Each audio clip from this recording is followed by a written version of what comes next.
the emptiness in your life isn't because you don't have enough rights. You have all the rights there are. You have more than you should.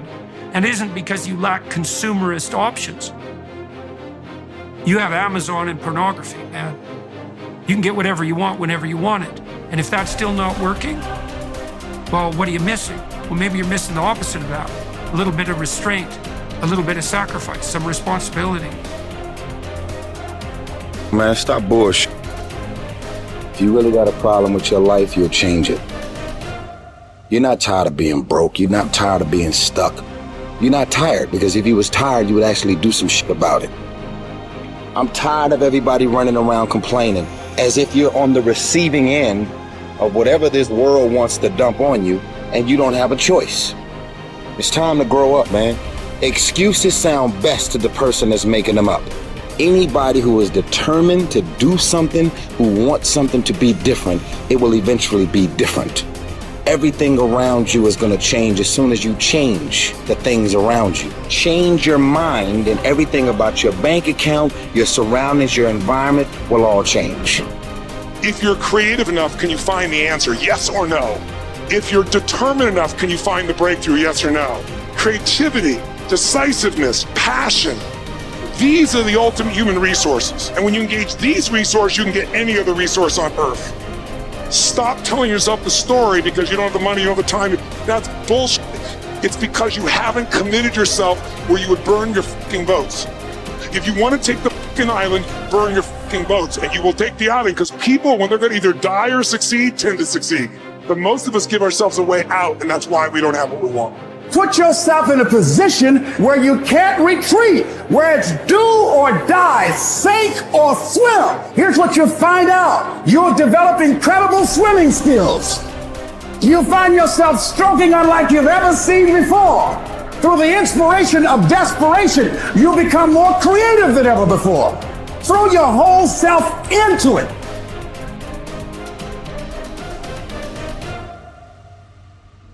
I'm talking about grit. I'm talking about endurance.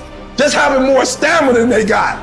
In order to get to the next level, you gotta sacrifice. You gotta take risks. You gotta be willing to do by faith whatever you're asked to do. Listen to me, there are no shortcuts to success. There are no discounts to success. It's always sweat. It's always blood. It's always tears. You always have to give all to be the best. Yes, it's hard, but I ask for it, and I'll do whatever it takes to maintain it. It is not easy, but I'm not about to quit. I'm not about to give up.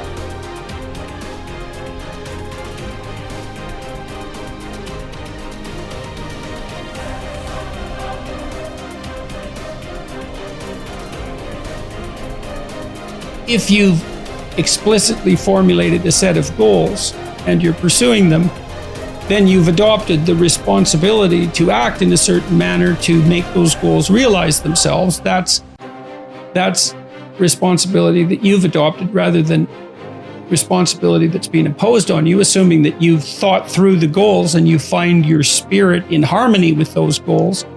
You can consult your resentment. I think that's a very useful step. If you find yourself angry and bitter about the things that you are responsible for doing, then that's an indication that you might be operating under some unhealthy compulsion, that you're rebelling, and that's the reason for the resentment against the insistence that you act in a certain way. Although it's also possible that you're just immature and that you're rebelling against the discipline that's necessary to attain the goals that you genuinely do want to attain and that are valid and that you are actively engaged in constructing. So you have to get that straight, and some of that's a consequence of thought, and again, some of that's a consequence of discussion with other people with whom you're intimate enough to have a conversation like that. And perhaps they have conversations about similar things with you if you're fortunate. At the end of God's creation, describing how order emerges from chaos or being from potential, there's this strange line, which is probably the most important line that's ever been written in our culture, at the basis of our culture. And that is that men and women are made in the image of God. And what does that mean? Well, if God is that which confronts potential with truth and courage and makes what's good out of potential, that seems to indicate that we have the same faculty. Like on a smaller scale, we're not omniscient, but we're not bloody well nothing. You know, our conscience is integrally tied into the structure of being in some manner we don't understand. And it certainly is the case that we take what isn't and turn it into what is. That's something, man. That's quite the trick we've been able to manage. And so we're made in that image. And so what are we supposed to do? Well, that's what we're supposed to do. We're supposed to type our letters and make our phrases and construct our sentences and build our paragraphs and put our chapters together and make our books and communicate to people and straighten out the damn culture and constrain the malevolence and ignorance that besets each of us and push nature back and extend ourselves out into the unknown and confront the potential that's there in illimitable quantities and make the world better than it could be otherwise. To move it away from hell, and it can certainly become that, and toward heaven to the degree that we can manage that. And that is a good enough goal. That's the thing. You need something, because your life is tough. It's hard. You need something you need something to get out of bed for and fight for. And that's something, right? To fight, let's say, against hell and for heaven. That's something to fight for. If you want to be convinced about this, like read a little bit about hell. Read the Gulag Archipelago, or read Ordinary Men, or read The Rape of Nanking, or read about what happened in Nazi Germany during Auschwitz and all the catastrophes of the 20th century, and see if you believe in hell, and see if you think, well, maybe not having that happen anymore would be a good idea. And then think about maybe that's something you could contribute to. And then it wouldn't have to happen anymore. And that would be a good thing, and God only knows what great things we could manage under such conditions. We're becoming incredibly technologically powerful. And what would it be like if we became equally wise? Well, that would really be something. God only knows what we could manage in the next 20 years or the next 100 years, We're running at 40%, most of us, because we're half in and half out. And it's not surprising, because life is difficult. It's like, well, what if you were 90% in? Or 95% in, or all in, because you're all in anyways, right? It's a life and death game. No one gets out of this. Everyone dies. You might as well commit yourself. And you might as well commit yourself to the highest good that you can attain, because why not? It'll imbue your life with meaning. It's hard, the responsibility's there, but all the meaning's in the responsibility, and that'll make your life better. It'll make your family's life better, and it should make your culture better. Maybe it make the world better. It's like, that'll justify your damn miserable existence at 3 o'clock in the morning when you're wondering what the hell you're doing here. And that's a good thing, because there's going to be days when you're aching and tired and sore, and there's people in your family that are sick, and you're cynical and bitter, and you need a reason to get up, and you think, yeah, well, a little more heaven and a little less hell, maybe I can pull that off today and tomorrow and next week. And that's worth struggling forward for. A man who becomes conscious of the responsibility he bears toward a human being who affectionately waits for him, or to an unfinished work, will never be able to throw away his life. He knows the why for his existence and will be able to bear almost any how. By declaring that man is responsible and must actualize the potential meaning of his life. I wish to stress that the true meaning of life is to be discovered in the world rather than within man or his own psyche, as though it were a closed system. I have found this constitutive characteristic the self-transcendence of human existence. It denotes the fact that being human always points and is directed to something or someone other than oneself. Be it a meaning to fulfill or another human being to encounter, the more one forgets himself. By giving himself to a cause to serve or another person to love, the more human he is and the more he actualizes himself. What is called self-actualization is not an attainable aim at all. for the simple reason that the more one would strive for it, the more he would miss it.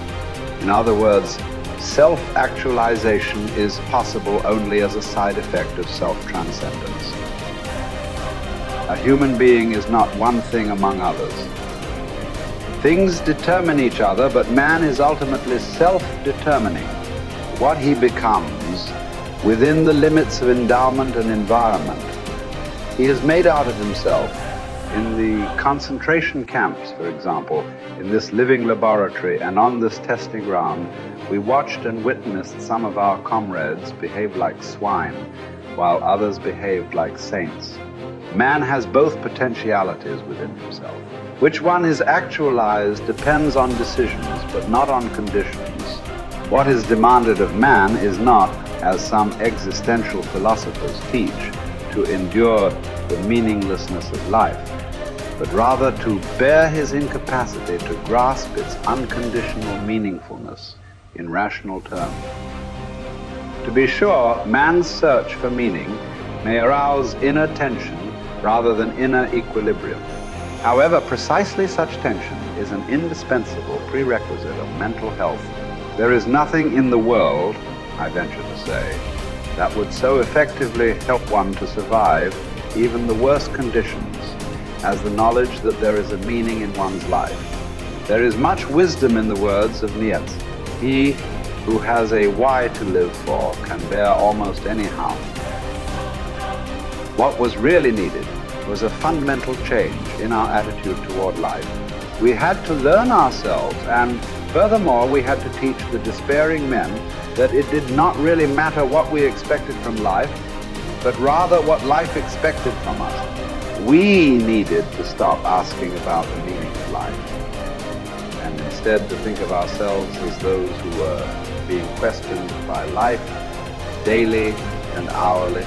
Our answer must consist not in talk and meditation, but in right action and in right conduct. Life ultimately means taking the responsibility to find the right answer to its problems and to fulfill the tasks which it constantly sets for each individual. These tasks, and therefore the meaning of life, differ from man to man and from moment to moment. Thus, it is impossible to define the meaning of life in a general way. Questions about the meaning of life can never be answered by sweeping statements. Life does not mean something vague, but something very real and concrete, just as life's tasks are also very real and concrete. They form man's destiny, which is different and unique for each individual. No man and no destiny can be compared with any other man or any other destiny. No situation repeats itself, and each situation calls for a different response. Sometimes the situation in which a man finds himself may require him to shape his own fate by action.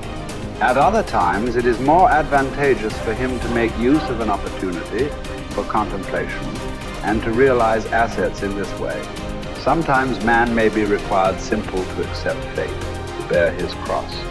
Every situation is distinguished by its uniqueness, and there is always only one right answer to the problem posed by the situation at hand. When a man finds that it is his destiny to suffer, he will have to accept his suffering as his task, his single and unique task. He will have to acknowledge the fact that even in suffering, he is unique and alone in the universe. No one can relieve him of his suffering or suffer in his place. His unique opportunity lies in the way in which he bears his burden.